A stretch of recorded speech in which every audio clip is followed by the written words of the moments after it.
It's strange how the smallest, most ordinary choices can lead to moments that stay with you forever. I never imagined that accepting a simple offer for a ride home could stir something inside me that I hadn't felt in years. It wasn't dramatic and it wasn't planned. But looking back, I realize it was the quiet turning point in a part of my life I thought was long settled. Before I tell you everything, I have to ask, where are you watching from? I know so many of you tune in from small towns, big cities, maybe even somewhere quiet in the countryside. Tell me in the comments. I'd love to see just how far this story will travel.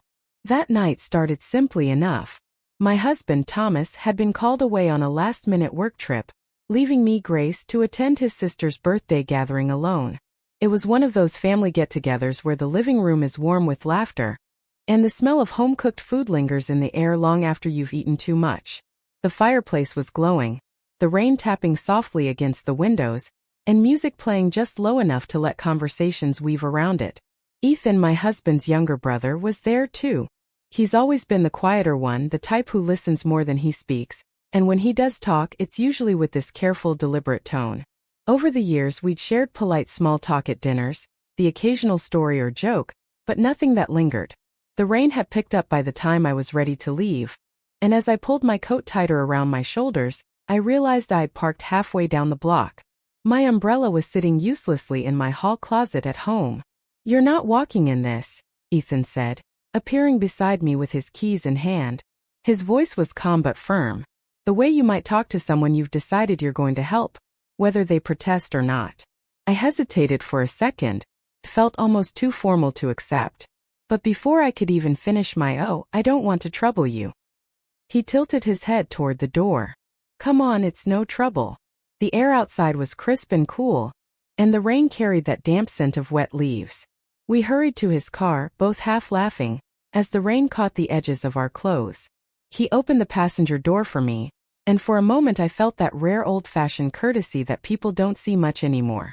Inside, the car was warm, the soft hum of the heater filling the space between us. As we pulled away from the curb, the windshield wipers worked in a steady rhythm, and the streets glistened under the streetlights. We talked at first about simple things, how work had been, the changes in the neighborhood, the little updates about his sister's kids. But then, somehow our conversation shifted. Maybe it was the way the night seemed to wrap around the car, or the gentle, uninterrupted space between his words. He told me about a book he just finished, one about finding purpose later in life. I found myself sharing more than I expected, about how the house felt too quiet lately, how I sometimes missed the chaos of having our son at home, how the years seemed to be moving faster than I could keep track of. "You don't strike me as someone who's lost their spark," he said softly, eyes on the road, but his words landing with surprising weight. "You still notice things. The little details, that's rare." I didn't know what to say at first. No one had ever put it quite like that. I could feel a small warm current pass through me, the kind you get when someone sees something in you that you didn't think anyone noticed anymore. When we reached my house, the rain had slowed to a mist. I expected the ride to end there, a polite thank you, a quick goodbye. But as I unbuckled my seatbelt, Ethan leaned slightly toward me, his voice just above a whisper.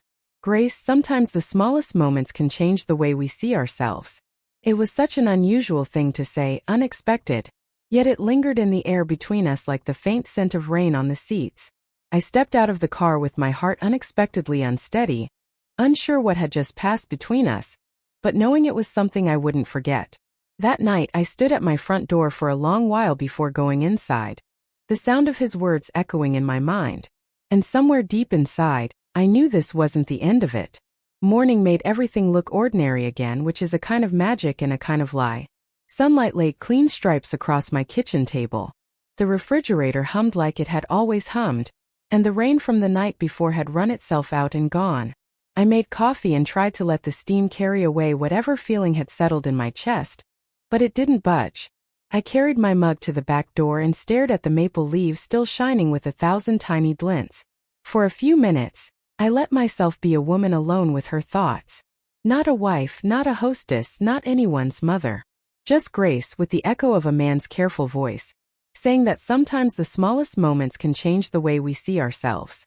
I should have distracted myself. Laundry, pantry, anything. But the quiet kept nudging. I noticed silly things. A chip in the rim of the blue bowl I've had since our first apartment. The way the morning sun turned the countertop warm under my palm. 4 years I've moved through days like hallway lights on a timer, steady, predictable, responsible. The previous night had slipped its hand around that neat rhythm and pressed pause. Around 11 my phone pinged. It was a message from Ethan. He didn't say much, just I found that book I mentioned. I can drop it by if you want. No pressure. No pressure. 2 words that made the whole decision feel like a crossroads and a shrug at once. I could have ignored it. I could have asked him to leave it on the porch. Instead I sent back. I'd like that. I'll put the kettle on. When he arrived, the sky had that clean, almost white blue you get after rain. He walked up the path slowly, one hand tucked under the book like it held something fragile. He looked rested but unsure, as if he practiced being casual in the mirror, and decided it was too much. "Hi," he said, stopping at the threshold like a gentleman in a black and white movie. I answered, stepping aside. "Come in. Tea or coffee?" "Tea," he said, glancing around my kitchen as if the mugs might tell him the right answer. I poured hot water over the leaves, and the first bloom of steam brought a soft smell of bergamot that curled up between us. Ethan set the book on the table. The cover showed a man walking along a shoreline. The title in small, stubborn letters. "Starting again where you are." I touched the edge of the cover with my fingernail, running it along the paper like it was a lake I could test before stepping in. "I didn't mean to say something strange last night," he said after a moment, his voice low. "About small moments. I just meant I notice you notice things. I always have. Always." The word settled with a weight that wasn't heavy, just undeniable. "It wasn't strange," I said. "It was kind and a little unsettling in a good way." We sat.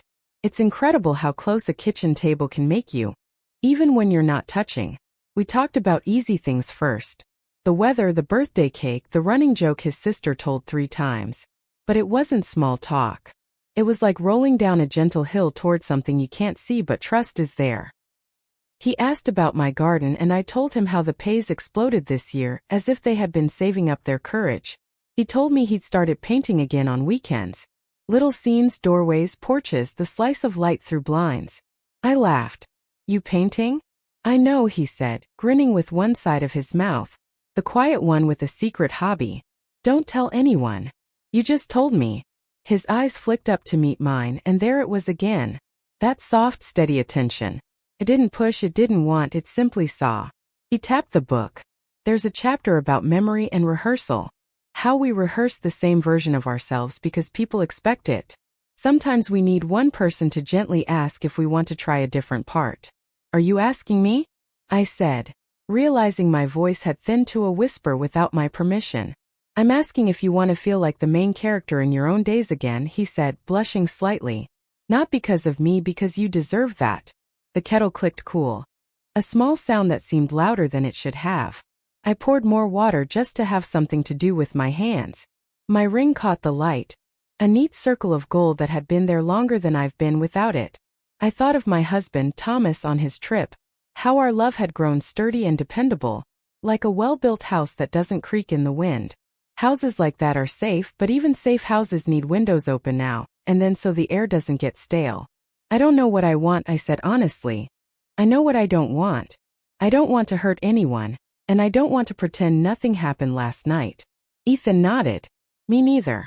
We finished our tea and drifted into the living room almost by accident, carrying our cups, talking about the book's unassuming wisdom.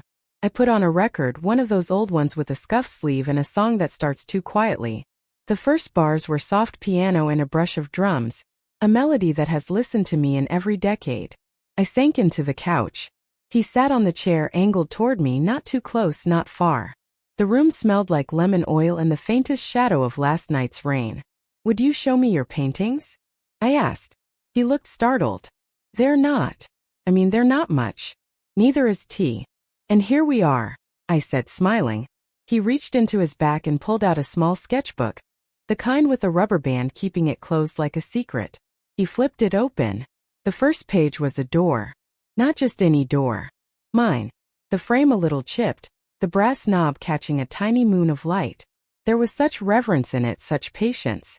Another page showed a sidewalk with morning shadows lying long like sleepers.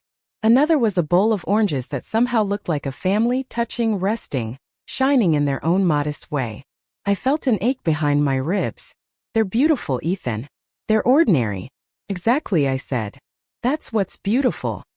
He closed the book, then hesitated, fingers resting on the cover. I don't want to cross a line. We won't, I said, and I was surprised by how steady I sounded. But maybe we can step up to it together and see what the horizon looks like from there. We sat with that.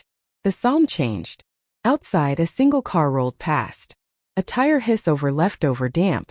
The clock ticked in a rhythm that suddenly felt like approval. May I hold your hand? He asked the question so simple and respectful it undid me. He didn't assume. He didn't reach. He asked. I breathed in, breathed out. Yes. He moved to the sofa slow enough for me to change my mind if I wanted to. I didn't. His hand found mine warm and tentative. His palm slightly rough. A little paint caught in the lines. It was not the kind of touch that expects. It was the kind that listens. My fingers curled around his without thinking, like they'd been waiting for something to answer back. We didn't talk for a while. We just sat in the sound of a song older than our uncertainty. If you've ever had a hand held exactly when you needed it, just held, no further script, you'll know what I mean. Some moments are quiet enough to feel like permission to exist.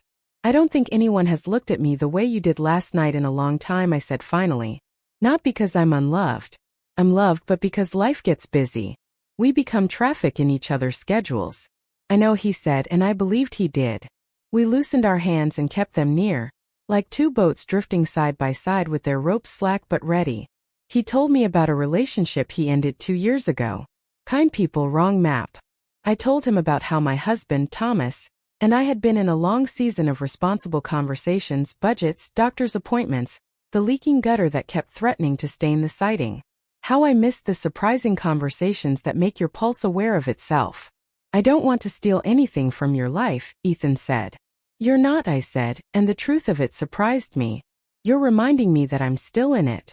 Another song began, strings this time, soft as a memory. Without thinking, I stood and held out my hand in the oldest invitation there is. Dance with me, I said. He blinked. Here. Why not? I laughed. The living room has seen worse. We moved awkwardly at first, two people rediscovering where their feet live. My cheek didn't touch his shoulder, but it could have. His hand rested respectfully on my upper back, light as if he were afraid I might dissolve. We swayed in a small oval over the worn part of the rug. The window held our reflection in daylight, the outline of a woman in her middle years, and a man who understands quiet. I felt a little foolish and a lot alive. This is safe, I murmured, and he nodded. This is safe, he agreed. The song softened and dwindled like a tide pulling back. We stopped, still close but not closer. He stepped back half a pace first, giving me the space before I asked for it. That mattered more than I can explain. I should go soon, he said, and I could hear the reluctance he was trying to polish into politeness. I know, I said. Thank you for the book, for the dance, for letting me be here, he said. We drifted back to the kitchen, both of us suddenly fond of the business of rinsing mugs as if they were ceremonial cups. He set his sketchbook away and slipped his hands into his jacket pockets, a boyish gesture for a man who has learned to measure his words. I'm going to call my brother Thomas tonight, I said, surprising myself again. Not to tell him everything, but to tell him something true. That I'm misfeeing seen. And that I want us to make more room for that. I think that's fair. It is, Ethan said quietly. It's good, actually. And you, I added, should keep painting doorways, but maybe step through some of them too. He smiled at that. One of those private smiles people usually say for when no one is watching. At the door, sunlight gathered on the threshold, a bright spill like a blessing. He reached for the knob, then stopped. May I hug you? Goodbye, he asked. Yes, I said. The word simple and round. The hug was careful and complete at the same time. No secret promises, no borrowed thunder. Just two people acknowledging that something important had happened. A gentle adjustment of the soul you only notice after you've set the suitcase down and realized how heavy it was. When he left, the house felt different, though nothing had moved. The record player was still humming with the needle resting. The teapot wore its cozy like a hat, tired of being charming. I stood by the window and watched Ethan walk down the path with his shoulders back and his steps unrushed. He glanced once at the sky like a man who remembers to be grateful on purpose. I called my husband, Thomas, that evening when the light turned honey-cold and stretched long across the floorboards. We talked about his meetings and the flight home and whether I'd remembered to set the trash out. Then softly I said what I meant to say. I told him I missed us finding each other during the day for no reason at all. I told him I wanted to put one evening a week aside. No phones, not even TV. Just conversation, a walk, a record, something that doesn't count calories or minutes. There was a long pause I braced myself against, and then he said, I missed that too. Let's do it. The relief slid through me like warm water. After I hung up, I opened the book Ethan had brought and read a chapter on beginner's eyes. The idea that you can look at the same room you've lived in for years and see it new if you give yourself permission. I walked through the house slowly like a museum at closing time. The hallway photos seemed to tilt inward with attention. The dining table looked a little like a boat waiting for a picnic. Even the scuffed baseboard in the corner looked less like a flaw and more like a note in the margins of a life well used. I slept deeply that night, dreamless and unafraid. In the morning I made a small change. I moved the blue bowl with the chipped rim from the back of the cupboard to the center of the table and filled it with lemons. Every time I passed it, the bright scatter of yellow tugged a smile out of me. I didn't have to practice. A few days later, after my husband Thomas returned, we took that walk we promised ourselves. We passed a neighbor's yard where a child had chopped a hopscotch course, the squares crooked and perfect. We tried it, both of us, laughing so hard I had to cling to his arm. When we got home, he put on a record without me asking, and we danced in the kitchen with the dog looking scandalized. The room felt like a place where air had been let in on purpose. Ethan and I didn't turn our moment into a saga.